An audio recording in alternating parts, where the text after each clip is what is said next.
நூல் வெளியீட்டு விழாவிற்கு வருகை தந்திருக்கும் அனைவரையும் வருக வருக என்று வரவேற்கிறோம். பிற விருந்தினர்களையும் மேடைக்கு வருமாறு தாழ்மையுடன் அழைக்கிறோம். அண்ணா, நீங்கள் எல்லாம் மேடைக்கு வந்துருங்கண்ணா. நன்றி.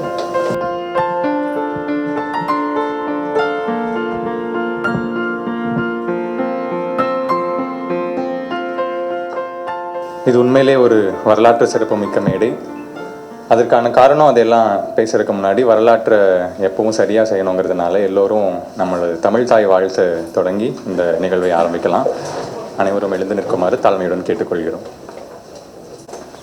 அனைவருக்கும் நன்றி. குறிப்பாக புத்தக திருவிழா நடைபெற்று கொண்டிருக்கும் போது ஒரு இளம் எழுத்தாளரோட புத்தக நூல் வெளியீட்டு விழாவிற்கு இவ்வளோ பேர் வந்திருக்கிறது நினைச்சாலே ரொம்ப மகிழ்ச்சியாக தான் இருக்குது. ஏது வரலாற்று சிறப்புமிக்க மேடைனா இங்கே அமர்ந்திருக்கவங்கனால தான். இப்போது நம்ம சகோதர மாநிலமான கேரளாவை தாண்டி பார்த்தீங்கன்னாலே எங்கேயுமே இந்த மாதிரி நூல் வெளியீட்டு விழாக்களுக்கு, அதுவும் ஒரு இளம் படைப்பாளி நூல் வெளியீட்டு விழாவுக்கு இப்படியான ஒரு எழுத்தாளர் கூட்டமும் அரசியல்வாதிகளும் அமைச்சர்களும் வருவாங்களா அப்படிங்கிறது சந்தேகம் தான். அப்படி யாரும் நம்ம பெருசாக பார்த்ததில்லை. ஆனால் இங்கே நமக்கு அப்படி இல்லை. ஏன்னா சாட்டையால் அடித்து கொண்டிருப்பவர்களும் செப்பல் இல்லாமல் நடக்கிறவங்களுக்கும் முறையான கல்வி கொடுத்து அந்த சமூகத்தை மேலே ஏற்றணும்னு நினச்சிட்டு இருக்கும்போது, அப்படியான பின்னோக்கு வாதங்கள்லாம் இப்போ வந்துட்டு இருக்கும்போது அதெல்லாம் இல்லை. சமூக நோக்கத்துக்காக பள்ளி கல்வியை தாண்டி சமூக கல்வியை முக்கியம்னு சொல்கிற இலக்கிய வட்டத்துக்குள்ளே நம்ம பள்ளிக்கல்வித்துறை அமைச்சர் வந்து ஒரு நூல் வெளியீட்டு விழாக்கு வந்திருக்காருன்னா அதுவே ஒரு கொண்டாடப்பட வேண்டிய விஷயம் தான்.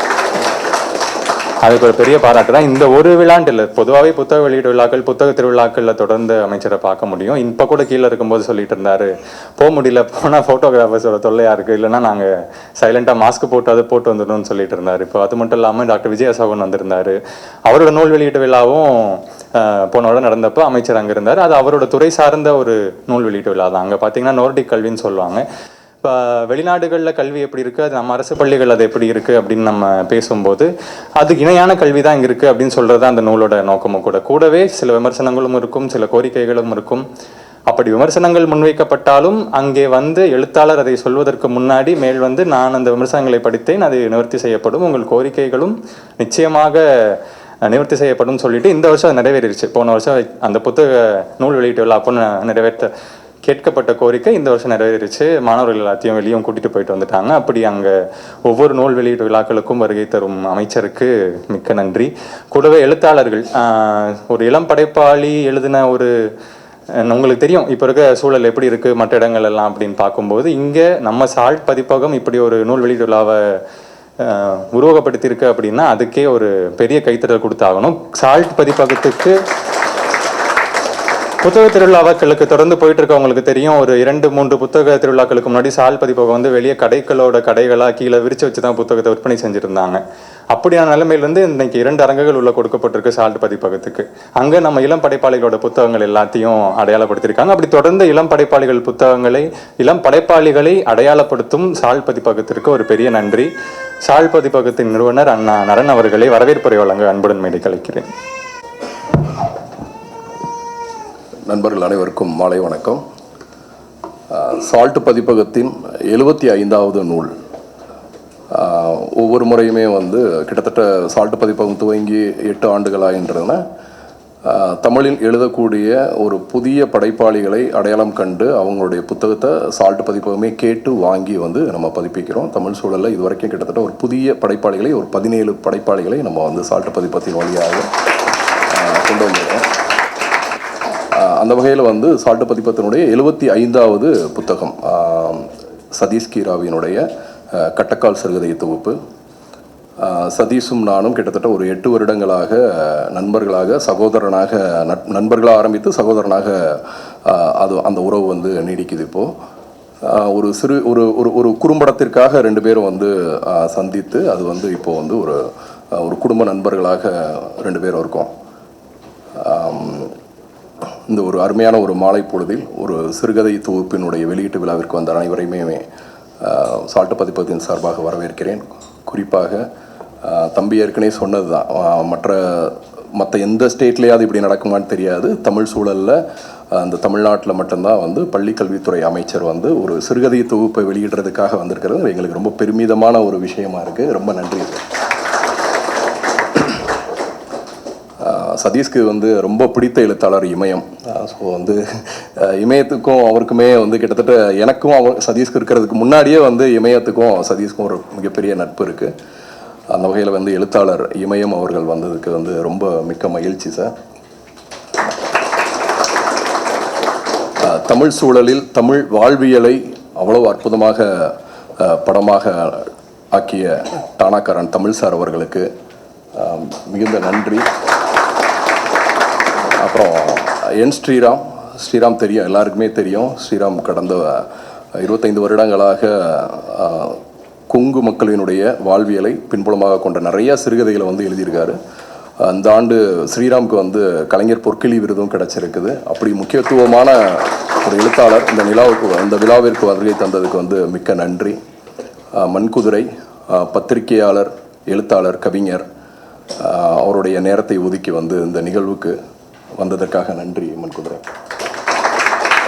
அனுராதா ஆனந்த் வந்து தெரியும்னு நினைக்கிறேன். கிட்டத்தட்ட வந்து ஒரு 7 மொழிபெயர்ப்பு கவிதை நூல்கள், உலக இலக்கியங்களை வந்து தமிழுக்கு வந்து மொழிபெயர்த்து கொடுத்துருக்காங்க.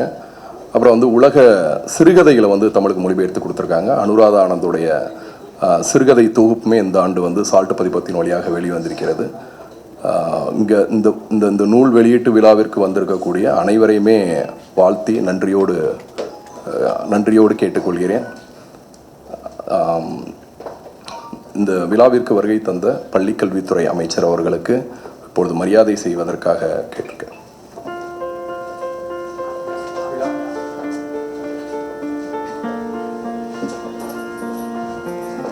விழாவிற்கு வருகை தந்திருக்கும் பள்ளிக்கல்வித்துறை அமைச்சர் அவர்களுக்கு சால்ட் பதிப்பகத்தின் நிறுவனர் நரன் அண்ணா அவர்கள் மரியாதை செலுத்துவார்.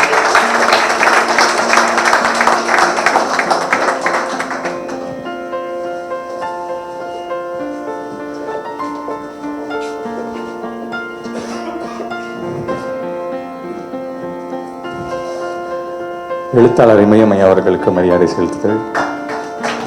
நல்லா சத்தமாகவே கேட்கலாம்.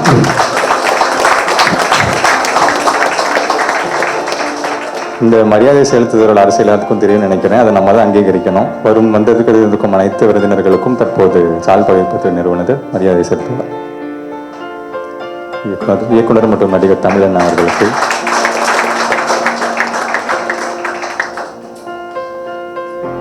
ஸ்ரீராமன் அவர்களுக்கு, எழுத்தாளர் பத்திரிகையாளர் ஸ்ரீராமன் அவர்களுக்கு,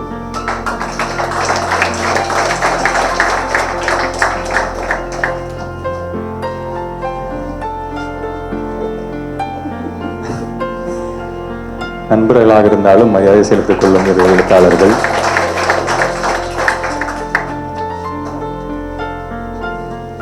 நன்றி அண்ணா.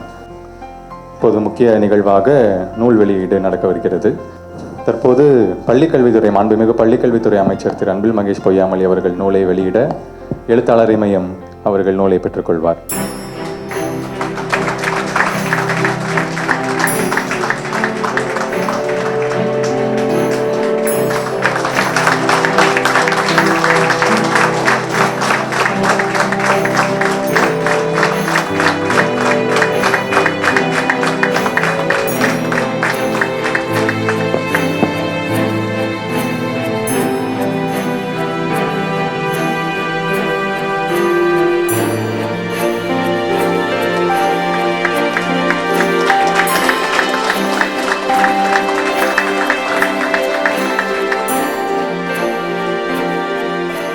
விருதுகள் அங்கீகாரம் வழங்கும். சில விருதுகள் வாங்கப்படும் எழுத்தாளர்கள் மூலமாக அங்கீகாரம் பெறும். அப்படி பல விருதுகளுக்கு அங்கீகாரம் கொடுத்த எழுத்தாளர் இமயம் அவர்கள் புத்தகத்தை குறித்து சில வார்த்தைகள் பேச அன்புடன் மேடை கலைக்கிறோம். அவருக்கு மட்டும் இல்லை, எழுத்தாளர் அண்ணன் கீராக்கு மட்டும் இல்லை, எங்கள் எல்லாத்துக்கும் அவர் கிட்டத்தட்ட பெத்தவன் தான். எப்போ பேச போனாலும் அவர் நிகழ்ச்சிகள் பேட்டிகளை தாண்டி ரொம்ப நேரம் பேசிகிட்டு இருப்பார். அவர் எழுத்துக்களை தாண்டி அவ்வளோ தூரம் இருக்கும். எழுத தூண்டினதே ஐயா தான் சொல்லலாம். ஒவ்வொரு தடவையும் ராஜராமன் ஆகட்டும், எழுத்தாளர் கீரா ஆகட்டும், இப்படி இளம் படைப்பாளிகள் போனால் அவங்கள சமமாக உட்கார வச்சு மரியாதை கொடுத்து அவங்க எழுத்துக்களை படித்து விமர்சனம் சொல்கிற ஒரு எழுத்தாளர் நம் தமிழக சூழலில் நம்மக்கிட்ட இருக்காருன்னு நினைக்கிறது நமக்கு ரொம்ப சந்தோஷம். அப்படியானவர் இன்று இந்த புத்தகத்தை குறித்து சில வார்த்தைகள் பேசுமாறு தாழ்மையுடன் கேட்டுக்கொள்கிறோம்.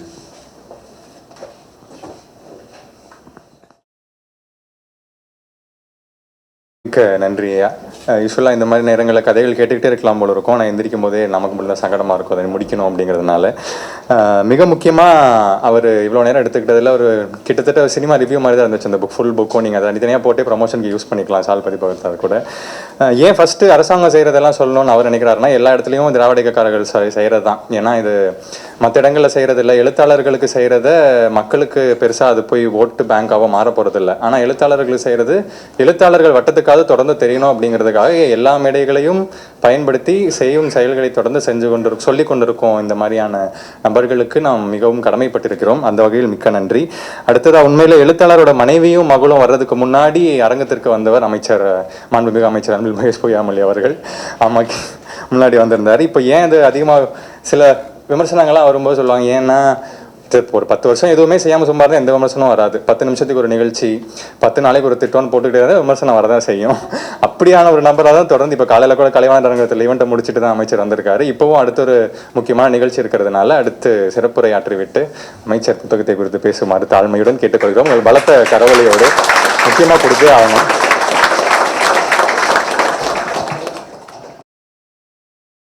பேசி முடித்துவிட்டு சென்ற மாண்புமிகு அமைச்சர் அவர்களுக்கு நன்றி. அனைவரும் அப்படி அமருமாறு தலைமையுடன் கேட்டுக்கொள்கிறோம். அடுத்தடுத்த எழுத்தாளர்கள் பேசுகிறாங்க. இப்போது மீதம் இருக்கிற ஒரு கதை, அதையும் அமைச்சர் சொல்லிட்டு போயிட்டாரு. ஸோ அடுத்த வர எழுத்தாளர்களுக்கு அது எவ்வளோ சிரமமாக இருக்குன்னு தெரியல.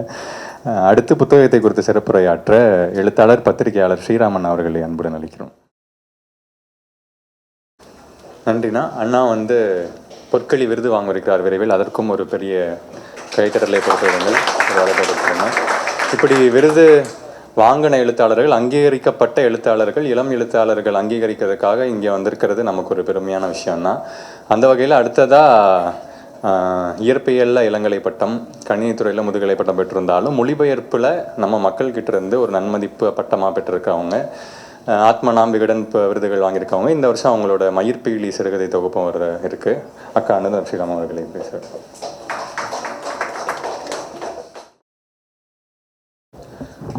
ரொம்ப நன்றிக்கா.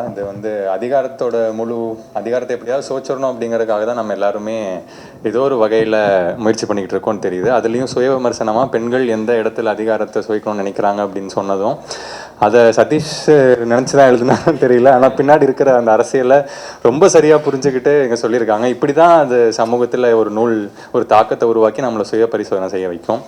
அதே மாதிரி திரைத்துறையில் அதிகாரத்தோட ஒரு மொத்த உருவமாக இருக்க காவல்துறையின் வில்லத்தனத்தை உருவமாக கொண்டு அமர்ந்திருக்கிறார் அண்ணன் தமிழன் அவர்கள்.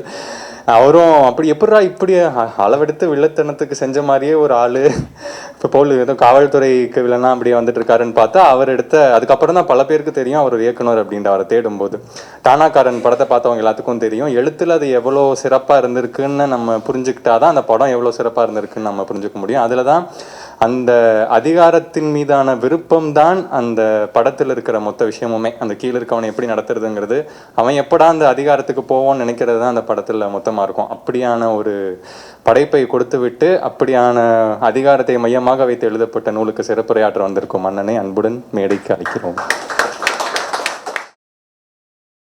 நன்றிண்ணா. அப்படி தொடர்ந்து மக்கள் புத்தகத்துறைக்கு ஆதரவு கொடுக்கறதுக்கு ரொம்ப முக்கியமான விஷயம் இயக்குநர்களும் தான். அவங்க தொடர்ந்து இந்த மாதிரியான கதைகளையும், குறிப்பாக ஒரு இளம் எழுத்தாளரோட புத்தக வெளியீட்டு விழாக்கு பயங்கரமான கமர்ஷியல் இடம் தான் சினிமா. அங்கே இருந்து இந்த எழுத்தாளரை கௌரவிக்கணும், அங்கீகரிக்கணும்னு நினைச்சதே பெரிய விஷயம் தான். அதுக்கே ஒரு பெரிய கைத்தட்டல்.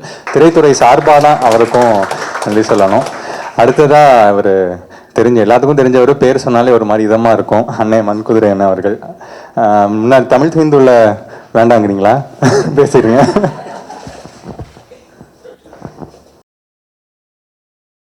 ரொம்ப நன்றிண்ணா. உண்மையிலே சிறப்புரை தான். ஏன்னா விமர்சனமும் சேர்த்து வச்சிங்க கடைசியாக. அதனால் அண்ணன் அந்த நாவலாக மாற்றிடுவாருன்னு நினைக்கிறோம்.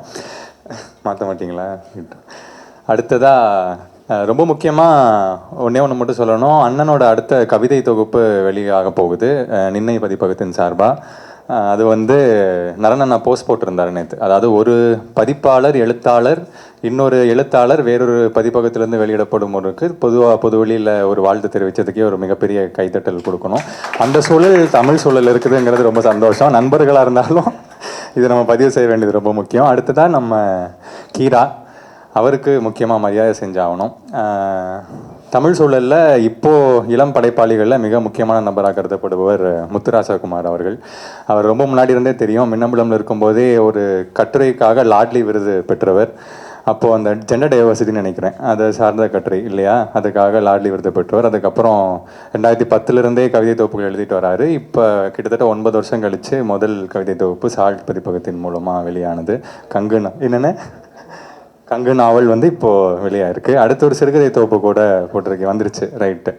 அவர் அடுத்த கீராக், உங்களோட ஆதர்சனம் கீரான்னு சொல்லுவீங்க இல்லையா, சதீஷ் கீராக்கு நீங்கள் மரியாதை செலுத்துமாறு கேட்டுக்கொள்கிறோம். ஒரு இளம் எழுத்தாளர் இன்னொரு இளம் எழுத்தாளருக்கு மரியாதை செலுத்துவார். நல்ல சத்தமாக கைத்தட்டலோட நம்ம எழுத்தாளருக்கு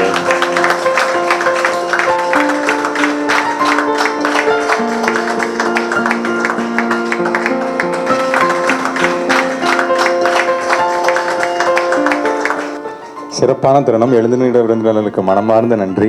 அடுத்து நன்றி உரையை கொடுத்துட்டீங்கன்னா நிறைவாக முடிச்சுக்கலாம். எழுத்தாளர் அவர்களே வருக.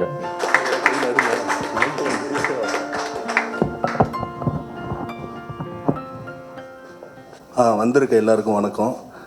மைக்கை கையில் பிடிக்க முடியல, நடுக்கமாக இருக்குது. முதல் மேடை, அதனால தான் ஸ்டாண்டில் வைக்க சொன்னேன். இமயம் சார், ஒரு 6-7 வருஷமாக அவர் எனக்கு நல்ல பழக்கம். அப்பப்போ போய் பார்ப்பேன். போகும்போதெல்லாம் ரொம்ப பரிவோடு அன்போடு பேசுவார். சினிமாவில் வேலை செய்யணும், போய் நல்ல வேலைக்கு போடான்னு திட்டினார். அப்புறம் ஒரு வாரம் கழிச்சு, ஒரு 2-3 வருஷம் கழிச்சு போய் எழுதிட்டு வந்து காமிச்சேன். மேலே எங்கேயும் பார்த்தாரு. சரி, அப்புறம் படிச்சுட்டு நல்ல கருத்துக்களை சொன்னார். அவர் என் புத்தகத்தை வாங்குறது எனக்கு ரொம்ப வாழ்நாளில் மிகப்பெரிய சந்தோஷமாக நினைக்கிறேன். அப்புறம் என் ஸ்ரீராமன்ட்ட நான் கதை அனுப்பிச்சி விட்டு இது மாதிரி சொன்னேன். நான் அந்த மூத்த எழுத்தாளர்களுக்கு அனுப்பும்போது உள்ளார ஒரு நடுக்கமாக இருக்கும். ஐயோ, வாசிச்சுட்டு என்ன சொல்லுவாங்களோன்னு பயமாக இருக்கும். சரி, என் ஸ்ரீராமன் அனுப்பிச்சி பார்ப்போம், பார்க்க நல்லா பேசுகிறாரு, அனுப்பிச்சி பார்ப்போம், திட்டமாட்டாருன்னு நினச்சேன். அதே மாதிரி படிச்சுட்டு நல்ல தெளிவாக சொன்னார். கதை அந்த இடத்துல இருக்குடா, இப்படி இருக்குடா தம்பி, ரொம்ப நல்லா இருக்குடா அப்படின்னு சொன்னார். உற்சாகப்படுத்தினார். அது இல்லாமல் தொடர்ந்து எழுதுங்க தம்பி அப்படின்னு சொன்னார். அதே மாதிரி மண்குதிரை அண்ணன் நம்மளை பார்க்கும்போது இவனா இப்படி இருக்கான், இவெல்லாம் எழுதுவானான்னு ஒரு பார்வையிலே நிறைய நாள் பார்த்தாரு. திடீர்னு ஒரு நாள் கொடுத்ததுக்கப்புறம் என்ன இவன் எழுதியிருக்கானா அப்படின்னு சொல்லிட்டு அப்புறம் பார்த்துட்டு பாராட்டினார். அனுராதா ஆனந்தம் மேம், ரொம்ப நன்றி மேடம். தமிழ் சார், நான் அருண் பேட்டிஸ் என் ஃப்ரெண்டு ஒருத்தருக்கான், அவன் மூலியமாக தான் போய் அவர்கிட்ட காமிச்சேன். எனக்கு ரொம்ப பிடிச்ச படம் டானகரன்னு. அவர்கிட்ட போய் எப்படி கேட்குறது தெரியல, போய் கேட்டேன். போகும்போது உள்ளார ஒரு நடுக்கம். சரி, எப்படி வருவாங்க வரமாட்டாங்களா அப்படின்னு போய் கொடுத்தேன். இப்போ வந்துடுங்கய்யா, ஒரே வார்த்தை. படித்து பார்த்துட்டு வந்ததுக்கு ரொம்ப, அது இல்லாமல் நிறைய இயக்குனர் இருக்காங்க, தெரிஞ்ச இயக்குனர், படிக்கிற இயக்குனர் வேணும்னு சொல்லிட்டு தான் அண்ணனை கூப்பிட்டேன். படிச்சுட்டு யார் நமக்கு விமர்சனம் பண்ணுவாங்க அப்படிங்கிற இடத்துல அவர் வந்ததுக்கு ரொம்ப நன்றி. அப்புறம் அமைச்சர் சார், அவர்கிட்ட என் ஃப்ரெண்டு ஒருத்தன் வேலை செய்கிறான். அப்படி தான் அவரை பற்றி பழக்கம். அவர் இன்னொரு ஃப்ரெண்டு முன்னாடி ஃபஸ்ட்டு எலெக்ஷன் டைமில் ஒருத்தன் வேலை செய்கிறப்ப சொன்னான். அப்போ ஃபோன் பண்ணேன், என்ன மச்சான் அப்படின்னா, பிஸியாக இருப்பான், எப்போ பார்த்தாலும் ஃபோன் கட் பண்ணிட்டு இருப்பான். இல்லைடா எலெக்ஷன் டைம்னால ஃபோனை எடுக்க முடியல, எலெக்ஷனுக்கு அப்புறம் ஃப்ரீ ஆயிடுவான், கோட்டைக்கு தான் வருவான், அதனால் ஃப்ரீ ஆயிடுவான்டா அப்படின்னா. எலெக்ஷன் முடிஞ்சதுக்கப்புறம் ஃபோன் போட்டால் சுத்தமாக எடுக்கலை. என்னடா எடுக்கவே மாட்டேங்கிறான்னு அப்புறம் ஒரு நாள் சொன்னான், டேய் எலெக்ஷன் அப்பயாச்சும் ஒரு 2 வாட்டி 3 வாட்டி தான் தொகுதிக்கு போனார், எலெக்ஷன் முடிஞ்சதுக்கப்புறம் டெய்லியும் தொகுதிக்கு தான் போகிறாரு, நம்மளால் அவர்கிட்ட முடியல அப்படின்னு வேலையை விட்டு நின்றுட்டான். இந்த கடும் பணியில் அமைச்சர் மக்கள் பணிங்கிறது கடும் பணி. அந்த டைமில் என் புத்தகத்தை வெளியிட்டதுக்கு அமைச்சர் அன்பில் மகேஷ் சாருக்கு ரொம்ப நன்றி. அப்புறம் சால்ட் பதிப்பகம் எங்கள் பதிப்பகமான எங்கள் குடும்பம். நாங்கள் ஒரு குடும்பமாக தான் செயல்பட்டுட்டு வரோம். முக்கியமாக நரன் அண்ணன் ஒரு சின்ன விஷயத்தில் தான் போய் அவரை மீட் பண்ணி இது மாதிரி ஒரு ஷார்ட் ஃபிலிம் எடுக்கலாம்ண்ணா அப்படின்னு சொல்லி போனோம். அப்புறம் பேசணும், நிறையா கதைகள் பேசணும் அப்படின்னு. இது அவர்கிட்ட கிட்டத்தட்ட ஒரு 50 வாட்டி சண்டை போட்டிருப்பேன். 50 வாட்டி அவர் என்கிட்ட சண்டை போட்டிருப்பார். ஒரு மாதம் பேச மாட்டோம், திருப்பி பேசுவோம், இப்படி தொடர்ந்து போய்கிட்டே இருக்குது. இந்த டைமில் கதையை கொடுத்தேன். கதையை அவர் எடுத்தமே படிக்க மாட்டேன்ட்டார். நான் படிச்சுட்டு நான் என்ன ரொம்ப விமர்சனம் பண்ணிட்டேன்னா தாங்க மாட்டேன். ஆல்ரெடி நம்மகிட்ட நிறைய வாட்டி சண்டைக்கு வரான், வேறு கதையை படித்து திட்டிட்டு படிக்கவே இல்லை. அப்புறம் மற்றவங்களாம் சொன்னதுக்கப்புறம் சேரா தம்பி கதையை நிறைய பேர் சொன்னாங்க, நல்லா இருக்குது, நான் புக்கு போடுறேன் அப்படின்னாரு. அதுமாதிரி என் வாழ்க்கையிலே ரொம்ப முக்கியமான தருணங்களில் முன்னாடி நின்று வழிகாட்டியாக இருக்கிற நரனுக்கு மிக்க மிக்க நன்றி. அப்புறம் இங்கே வந்திருக்க எல்லாருக்கும் ரொம்ப நன்றி.